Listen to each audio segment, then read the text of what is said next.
నిన్న శుక్రవారం రోజున reserve bank of India governor Shri Shaktikanta Das గారు మాట్లాడుతూ చిన్న సన్నకారు రైతులు పొందే తనఖా రహిత పంట రుణాల పరిమితిని 1,60,000 రూపాయల నుండి 2 లక్షల రూపాయల వరకు పెంచామని ఆయన వెల్లడించారు. ఈ నెల 4వ తేదీ నుండి జరిగినటువంటి ద్రవ్య పరపతి విధాన సమీక్ష సమావేశంలో తీసుకున్న నిర్ణయాలను ఆయన వెల్లడించారు. పెరుగుతున్న సాగు ఖర్చులను, ఇన్పుట్ ఖర్చులను దృష్టిలో పెట్టుకొని మేము ఈ నిర్ణయం తీసుకున్నామని ఆయన ప్రకటించారు. చాలా సంతోషకరం. 2019లో కూడా ఇదే అంశాన్ని దృష్టిలో పెట్టుకొని 1,00,000 రూపాయల నుంచి 1,60,000 రూపాయల వరకు తనఖా రహిత పరపతి ద్రవ్య విధానాన్ని మేము చిన్న సన్నకారు రైతులకు ఉపయోగపడే విధంగా తీసుకున్నామని ప్రకటించారు. మరి 2019 నుంచి 2024 నవంబర్ వరకు మరి తనఖా రహితమైనటువంటి పంట రుణాలు చిన్న సన్నకారు రైతులకి ఎంతమందికి ఇచ్చారు, ఎంతమంది ఫలితాన్ని పొందారు, ఎక్కడైనా సమీక్ష చేశారా? అటు కేంద్రంలో సమీక్ష జరగలేదు, రాష్ట్రంలో కూడా సమీక్ష జరగలేదు. మరి సమీక్ష జరగకోకుండా వాటి యొక్క ఫలితాలు ఏమిటో పరిశీలించుకోకుండా పరపతి పరిమితిని పెంచుకుంటూ పోతున్నామని చెప్పడం హాస్యాస్పదంగా ఉంటుంది. ఇటీవల కాలంలో మేము చిన్న సన్నకారు రైతుల్ని వివిధ బ్రాంచ్ మేనేజర్లను కలిసి 1,60,000 రూపాయల వరకు తనఖా రహితమైనటువంటి పంట రుణాలు ఇవ్వాలని చెప్పి ఉన్నప్పటికీ మీరు ఎందుకు పాటించడం లేదంటే, ఆదేశాలు అట్లాగే ఉంటాయండి, ఇచ్చేది మేము కదా అని చెప్పేసే పద్ధతిలో బ్యాంక్ మేనేజర్లు ఆర్బీఐ గైడ్లైన్స్ని ఉల్లంఘిస్తూ ఉన్నారు. ఈ కౌలు రైతుల పరిస్థితి అయితే చెప్పనాల్సిన అవసరం కూడా లేదు. వాళ్ళని బ్యాంకు మెట్లు కూడా ఎక్కనట్టు పరిస్థితి మన ముందు కనిపిస్తూ ఉంది. ఎందుకు ద్రవ్య పరపతి పరిమితిని పెంచామని గొప్పగా చెప్పుకున్న ఉపయోగం ఏమిటి అని చెప్పేసి మేము reserve bank of India governor గారిని మేము ప్రశ్నిస్తూ ఉన్నాం.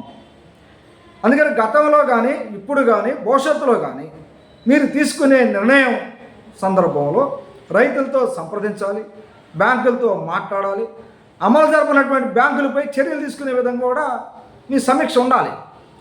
అలా జరగకోకుండా, అలా చేయకోకుండా మేమేదో సాగు ఖర్చులను దృష్టిలో పెట్టుకొని ద్రవ్యోల్బణాన్ని పరిగణలో తీసుకొని పరిమితిని పెంచామని చెప్పుకోవటం వల్ల అటు ప్రసార మాధ్యాల్లో ప్రసారం జరిగిద్దే తప్ప రిజర్వ్ బ్యాంకు లక్ష్యము, నిర్ణయం ప్రకారం, ఆశించిన ప్రకారం చిన్న సన్నకారు రైతులకు ఉపయోగపడేది ఏమీ లేదు.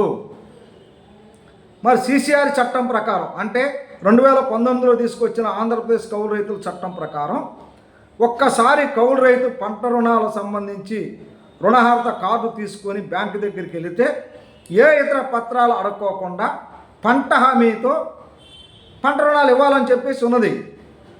ఎంతమందికి ఇచ్చారు, ఏ బ్యాంకులో ఇచ్చారు, ఎక్కడ ఇచ్చారని చెప్పేసి నివేదికని ఒక శ్వేతపత్రాన్ని ప్రకటించమనండి ఈ తనఖా రహిత పంట రుణాలకు సంబంధించి. అది మాత్రం చేయరు. మేము పంట రుణాలు బాగా ఇస్తున్నామని గొప్పలు చెప్పుకుంటారు, దానివల్ల ఉపయోగం లేదు. ఇటీవల కాలంలో కేంద్ర ప్రభుత్వం నేతలు, రాష్ట్ర ప్రభుత్వ నేతలు కూడా కౌలు రైతులు ఉదారంగా పంట రుణాలు ఇవ్వాలని చెప్తూ ఉన్నారు. చెప్పడం ఏంటి? బ్యాంకులు మీ చేతిలో ఉన్నవి, మీరు చెప్పినట్టు వింటాయి. మీరు చేసిన నిర్ణయాలను అమలు జరగకపోతే వాటిపై చర్యలు తీసుకోవాల్సినటువంటి బాధ్యత అటు కేంద్ర ప్రభుత్వానికి, ఇటు రాష్ట్ర ప్రభుత్వానికి లేదా అని చెప్పేసి మేము ప్రశ్నిస్తూ ఉన్నాం. అందుకనే మాటలతోనూ నిర్ణయాలతోనూ రైతాంగాన్ని మభ్యపెట్టడం వల్ల ఉపయోగం ఏమి ఉండదు, మోసగించినట్లే అయింది. నిజంగా రిజర్వ్ బ్యాంక్ ఆఫ్ ఇండియాకి చిన్న సన్నకారు రైతుల మీద, కౌలు రైతుల మీద అభిమానం, ప్రేమ ఉంటే, వ్యవసాయ రంగాన్ని ప్రోత్సహించాలనే ఆలోచన కనుక ఉంటే, ఆ మేరకు చిత్తశుద్ధి ఉంటే మరి తనఖా రహిత పంట రుణాలు చిన్న సన్నకారు రైతులకి, ముఖ్యంగా కౌలు రైతులకి అందే విధంగా ఒక యంత్రాంగాన్ని ఏర్పాటు చేయండి, ఒక మానిటరింగ్ సెల్ని ఏర్పాటు చేయండి.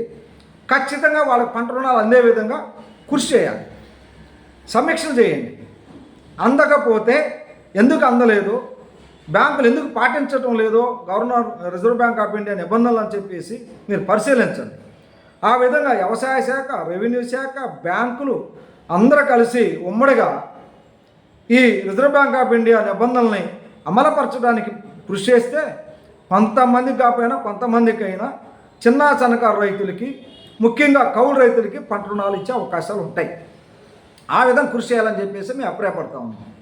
అందుకే రాబోయే కాలంలో రిజర్వ్ బ్యాంక్ ఆఫ్ ఇండియా ఏదైతే ఇప్పుడు మార్పులు చేసిందో ఆ మార్పులకు అనుగుణంగా ఆదేశాలను జారీ చేసి అన్ని బ్యాంకులకి ఖచ్చితంగా అమలుపరిచే విధంగా నిర్ణయాలు తీసుకోవాలి, అమల్లో జాగ్రత్తలు తీసుకోవాలి.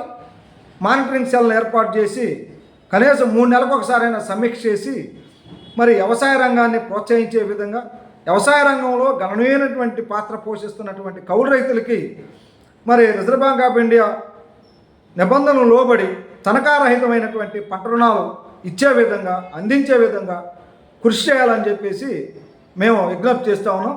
నా పేరు పి జమలయ్య, ఆంధ్రప్రదేశ్ కౌలు రైతుల సంఘం రాష్ట్ర ప్రధాన కార్యదర్శి.